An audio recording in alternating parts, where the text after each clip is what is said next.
Hi, my name's Carly Reid from CX Today, bringing you all the latest customer experience news from the industry. Today, we're joined by Claire Musket, founder of Women in CX. Welcome, Claire. Hi, Carly. How are you doing? I'm great, thank you. Lovely to have you on board today. Thank you for having me. It's great to be on this side of the mic for a change. So, Claire joins us on a very important day indeed, which of course is International Women's Day. Now, Claire, with that in mind, can I ask you to please tell our audience a little bit more about your wonderful organisation? Yeah, well, I can't really tell you about it without telling you the backstory. So, our startup is called Women in Customer Experience, but it actually began during lockdown the first time around in 2020 when I basically lost everything. My consulting business went down the drain. I laugh now, it wasn't funny at the time. My relationship ended, my housemate moved out, and I found myself alone in lockdown, living by myself and having no idea where I was going to go next. And it started by me reaching out to women that I'd met through customer experience on social media. But the difference between meeting someone on social media is, you like and you comment and stuff, but you've never actually, genuinely made a connection. So I was just at the point where my mental health was suffering and I thought, I've got nothing to lose. I'm going to see if these women fancy a Zoom. And I just discovered Zoom as well because I never used to use that before. And they were like, yeah, why not? And firstly, I was just so surprised that they were up for it. And the conversations we had were absolutely magical because as well as talking about like CX, or I thought that's where we'd start, we ended up sharing what was going on for us in lockdown. Then we started sharing our backstories, and so many things had happened to these women that had happened to me too, or I could relate to. And we found ourselves after just an hour of connecting on that level that we were like, this was amazing, thank you so much. And it felt great. So after I'd had a few of those calls, I thought the world needs to hear this, these conversations that women are having. So I thought, okay, I'm just going to go for it. And I started the Women in CX podcast. And those women that I'd spoken to during lockdown came on and they shared their stories and they were talking about these ideas and opinions on CX that had never been shared before, which was awesome. But they were also talking about the moments that shaped them. And it was really difficult topics and we didn't shy away from them. So we talked about things like homophobia, racism, divorce, child loss, menopause, pretty much anything and everything. But the response was amazing. So like I said, in the conversations, we'd be saying to each other, that's happened to me, or me too. I totally can relate to that. Women that were listening then started reaching out to me and the guests being like, that was amazing, like I needed to hear that, that's something I've experienced and I never hear it talked about. So we kind of knew that there was a need there early on for a safe space for women. And the idea for the community, I guess, was just the next logical conclusion, because there's a limit to what you can do when you're broadcasting, because it's a one-way kind of like, we're broadcasting to you, two women having a conversation, but that's it. So yeah, so my idea was, if I could create a technology platform that would enable women around the world to get together and connect, and have the depth of connection that I experienced during lockdown, that would be an amazing thing for the world. And we only started our research in December. And yeah, today, International Women's Day, is actually the launch of our platform beta test. So we've got 12 founding members from around the world that kind of started this with us and got us through alpha and built the MVP. And now we're about to test the MVE, so the minimum viable experience. We've got lots of experiments running to test the assumptions we made through the research we did. And now having real customers, or members as they'll be, on board helping us to shape this. It's going to be done entirely by co-creation from this point outwards, which is also amazing from a CX point of view, because I spent years working in organizations and with clients, and there was always something standing in the way of delivering what customers really wanted. And this time I don't have those barriers. So I feel very lucky. That's incredible. And what a fantastic backstory as well. That's amazing. Thank you. So Women in CX, it's been dubbed an inclusive, safe space for women to network, support one another, inspire one another. And Claire, I suppose we'd like to know what inspired you to really go for it and to essentially just create this wonderful organisation. That's a difficult question, actually, but a good one. I suppose, as I said, the experience of feeling what it was like to connect with and go beyond networking for me personally was life-changing at that time. And that was inspiring.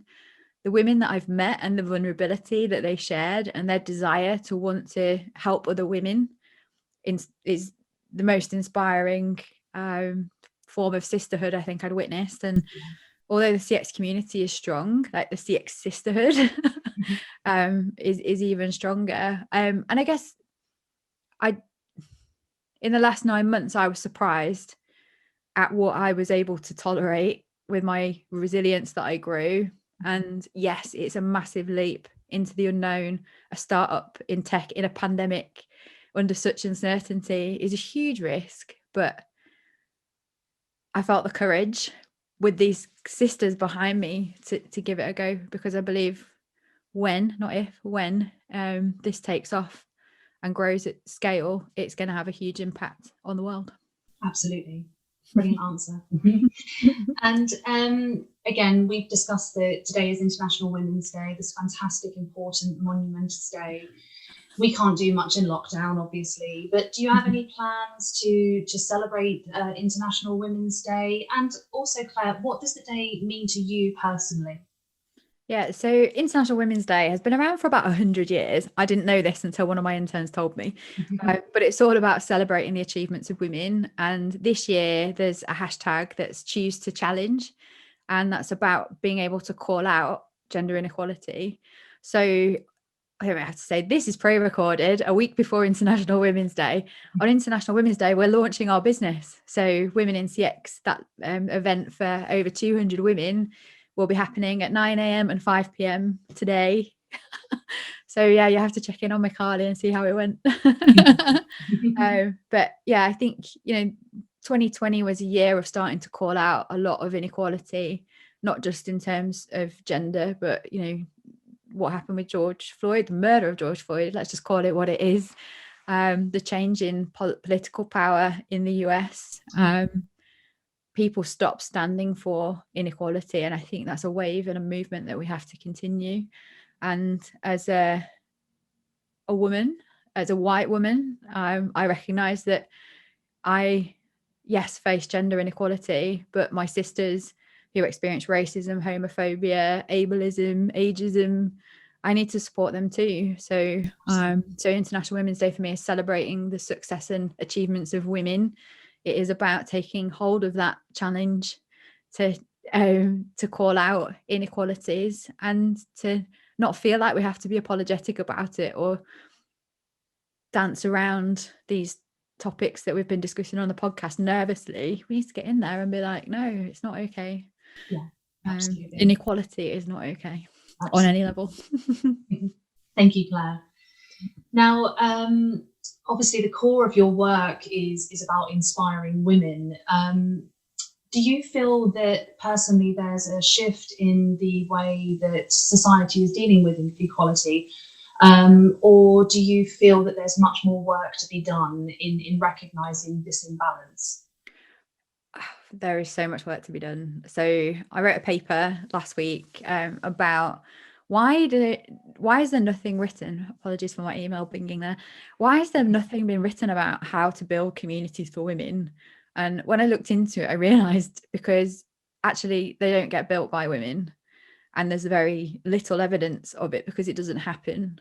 And when I looked a little bit further into it, it's because the majority of people who work in technology are men. The majority of developers are men, and only 8% of venture capitalists that back startups are women. So I think what we've got going on is customer experience is becoming dehumanized. A lot of people say because of technology, but that's because there's not enough diversity in who is developing, building, and starting those products. So I think I'm correct in saying this. We are the only female tech startup in CX today. That's incredible. Yeah, female-led, owned, managed, and backed. We are the only one. So I think, the way that CX is going, it is always going to become something very, digital. we're moving in that direction. AI and machine learning is causing a change, but we need more women decision makers. There's still only 16% of women on boards. What's that about? And until there's gender balance in design, delivery, and decision making, yes, to answer your question, there's a lot of work to do in tech and a lot of work to still do in CX. Because it's bizarre. If you look at like how many women work on the front line in customer service in CX, it's actually 70% female. But everyone at the decision making level and the designing making the design or technology decision making level is male. Mm-hmm. Thank you, Claire. That kind of brings me on to my next question, really. What do you think the future holds for women in CX, for your organisation, and I suppose for females in general that are looking to or perhaps already have a career in customer experience? So I suppose that's two questions. What does the future hold for the community? Well, we're hoping that because we're a purpose-driven, values-driven organisation, women are going to flock to us for that reason, because they want to be part of something bigger and they want to be part of influencing the future of customer experience. As I said earlier, the people who have the most say in business and actually in the influencing space as well are predominantly men. My fundamental belief is if I can harness the power of these women and get them to work together and collaborate and support one another, that's going to change. When we can help each other find the opportunities to change things or to get the jobs or to lobby for better inclusion.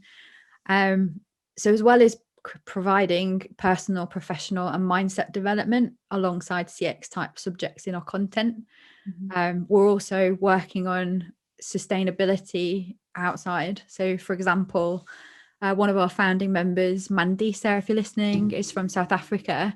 And we made a donation to her local township charity last week to provide sanitary protection for women in the township who are suffering domestic violence. Because I think we all forget, when we're in a pretty privileged place where those kinds of things we just take for granted, there are a lot of women out there who aren't so lucky. So we want to be able to leverage our profits to be supporting charities on a bigger scale. We're going to have women coming in from NGOs. Like, for example, we've got one wonderful woman. She's from a Swedish NGO who helps women in wartime. Wow. And actually, raising the awareness of these issues within a community of women who are empowered to give and to help and to donate. I think there's huge power in that. And I suppose we want to keep the membership price low. So our key kind of like growth or business model growth area is getting sponsorship on board to help us get through the first year, and then ongoing mean we can have a low price point for the members, so there isn't a barrier to them being able to join no matter what their background is. Because technology and in some countries is hard to get hold of, and if you've got to pay $10 a month or $50 a month to be part of something, it's not going to be affordable. So we started a scholarship and an academy that we haven't launched yet, obviously, well, we will be launching it today.